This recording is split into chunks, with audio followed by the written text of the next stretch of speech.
I'm now going to move on to deal with question 2, and I'd like to just correct something that I've said in the first part of the video. There's a portion of it where I said the word for Shabbat in Genesis chapter 20. I apologise, said Exodus chapter 20. I was speaking so quickly and I may be a little bit tired, so I didn't realise what I'd said. So hopefully you'll watch this video and realise, or even when you watch the first video, you'll realise the mistake that I actually made. So apologies for that. Moving on to question 2. Just bear with me as I move along in your video. Question 2. If we must follow the example of Jesus in all things, like keeping the Sabbath, excuse me, then why do Sabbatarians not follow the example of Jesus in circumcision, animal sacrifices, and keeping Passover? The answer to that one for me is quite simple. The Sabbath, as one of the 10 Commandments, is a moral law. Circumcision, animal sacrifices, and keeping Passover are all part of the ceremonial law. They all pointed towards something. Passover was also commemorative. It was something, as you know, to remind the Hebrews of their deliverance from Egyptian bondage.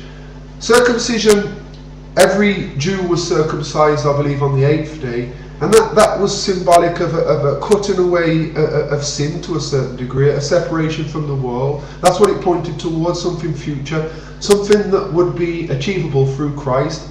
Animal sacrifices, that's quite an easy one as well. When Christ approached John the Baptist, he said, "Behold the Lamb which taketh away the sins of the world." All of the animal sacrifices pointed toward Christ, and when he died on the cross, there was no longer a need to sacrifice animals. We look back to the sacrifice of Christ. The sacrifices before the cross looked forward and kept in the mind of the people who would sacrifice the animals the coming Saviour and King. Keeping Passover, as I've said, it was a commemorative ordinance looking back to the deliverance from Egypt. It also was typical in the fact that it pointed toward the final deliverance from sin through the blood of Christ. I'm hoping that what I've said again, dealing with question 2, is clear. So the Sabbath is part of the moral law, and the sacrificial system, circumcision and Passover, is part of the ceremonial law.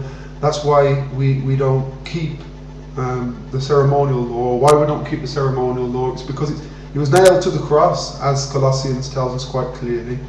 So that's my dealings with question 2, and again I hope it was clear.